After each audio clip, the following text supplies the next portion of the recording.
Bueno, buenas tardes Patricia, bienvenida al programa. Hola, ¿qué tal? Buenas tardes. Bueno, como partícipe de esto, yo sé que vos tenés una experiencia en esto, que te ha pasado y quería saber que nos cuentes un poco en dónde surgió en esto, en qué ámbito, si en tu casa, con tus padres, con tu pareja.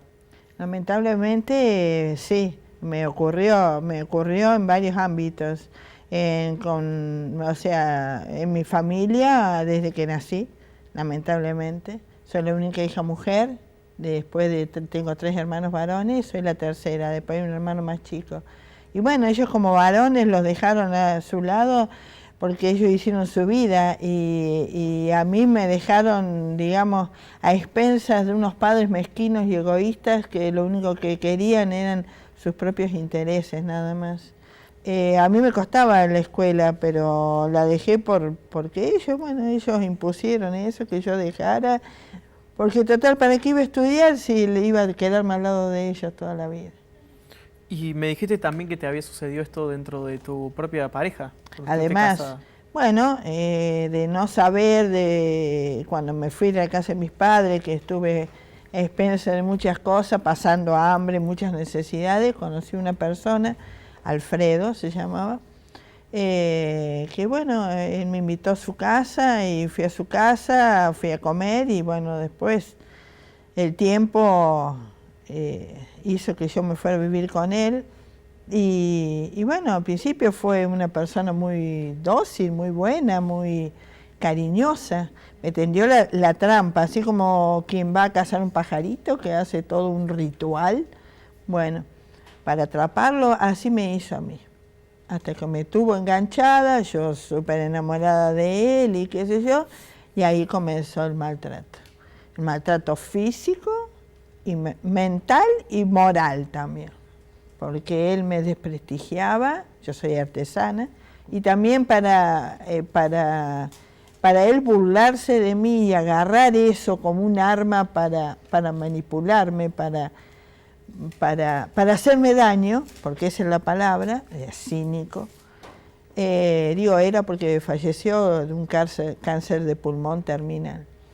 Y bueno, cuando ya me tuvo ahí en sus redes, empezó a hacerme de toda clase de maldades, de cosas. Como sabía que yo no tenía nadie que me protegiera, que me cuidara, entonces lo hacía todo de ese lado, de decirme cosas, de decir, bueno, si no te gusta, andate, Patricia. Y yo eran las 2, las 3 de la mañana, andaba dando vueltas por ahí, por toda la ciudad. Por supuesto, él antes me había gritado, me había insultado, me había pegado, me había echado, y cuando volví, él por supuesto le estaba durmiendo. Y otras veces que se hacía el dormido, y cuando llegaba yo, que me iba a acostar, ahí empezaba el cosa. Llegué al punto de hacerme la dormida para que no me siguiera diciendo y haciendo cosas.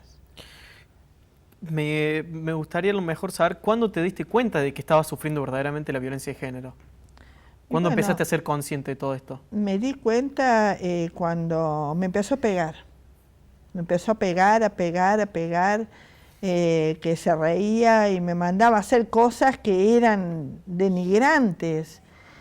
No prostituirme, pero me mandaba a hacer, por ejemplo, de decir, tenía que limpiar un montón de veces un mueble, o iba al dormitorio de hacer ordenar la ropa en el placar 10.000 veces, porque cuando yo, por eso vivíamos en una casa chiquita, de un dormitorio, o sea, era una habitación que estaba dividida en dos, de un lado la cocina, del otro el dormitorio.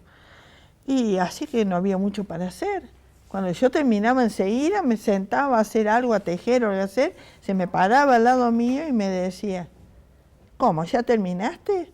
¿Pero por qué no lo...? Y volvía de nuevo, yo con tal de no escucharlo, volvía a hacer de nuevo las cosas de limpieza, de ordenar, o que me mandaba a hacer las compras y a veces no era necesario, y me mandaba lo mismo. Bueno, y me gustaría dejarte una pregunta de pie para el próximo bloque y es, para vos, ¿lo que más daño te causó fue la violencia física o la violencia psicológica?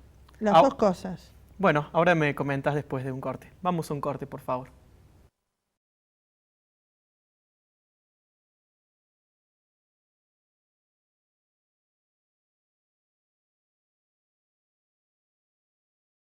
Bueno, continuamos un poco con la charla. Entonces, para vos, ¿qué es lo más importante, la violencia física o psicológica?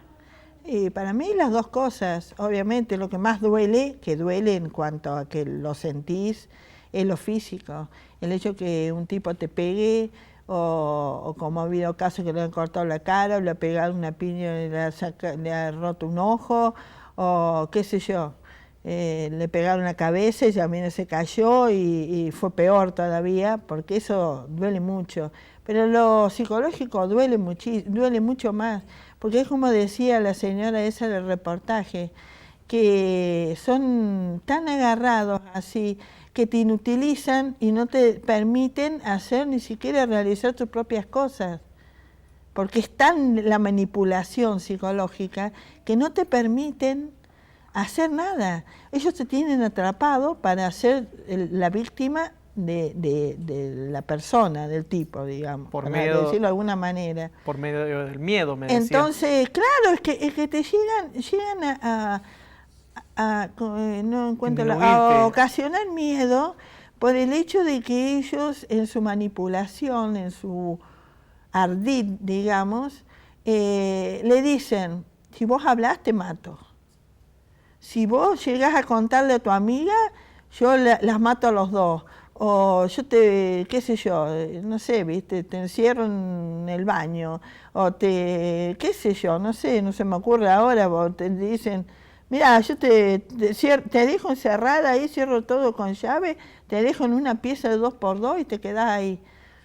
Y bueno, vos no podés hacer nada. Otros casos no te encierran, pero vos estás encerrada en toda esa maraña que creó la persona que te manipuló, que te hizo, o sea, la violencia en sí, no encuentro la palabra, pero bueno, cuando ellos eligen, porque no todas, hay tipos que tienen 10.000 parejas o 10 parejas, pero eligen una, quizás la más débil, o la más, o a veces son la más mala, la más rebelde, la que le dice yo te voy a dejar, y hijo de puta, y sos una porquería, y qué sé yo, y a lo mejor no es necesario que sea una buena, yo porque era dócil, porque yo acataba todo lo que Alfredo me decía.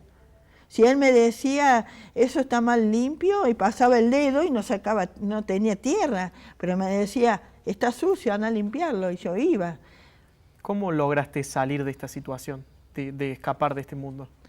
Bueno, fueron varias veces que yo me logré escaparme. Yo digo, nunca esperé a que llegara la sangre al río, o sea, no llegó a los extremos. Siempre me fui enseguida.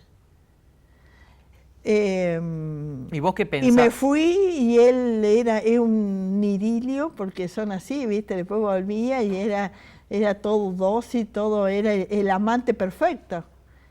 O sea, el amante perfecto no solo en la cama, el amante perfecto en que, mi amor, ¿qué querés? Y mirá, tomá, ¿qué tenés? O sea, y ese idilio, esa luna de miel, duraba unos días nada más. Era como una burbuja de aire que llega un momento que se rompe. Él me enseñó muchas cosas, pero también me hizo mucho daño, muchísimo. ¿Qué pensás ahora de por lo menos las instituciones que hay que te permiten por lo menos asistir para ayudarte de estas situaciones? A mí me parece muy bien. Es algo que yo siempre dije, y lo pienso, y lo sigo pensando, mejor dicho, que si eso ocurrió hace más de 10 años, o 10 años quizás, el tiempo pasa y uno va perdiendo la noción. Pero siempre lo digo, si esto hubiese ocurrido ahora, yo voy, te juro, yo voy y lo denuncio, y que lo metan preso, y les ruego y les pido que por favor que lo hagan.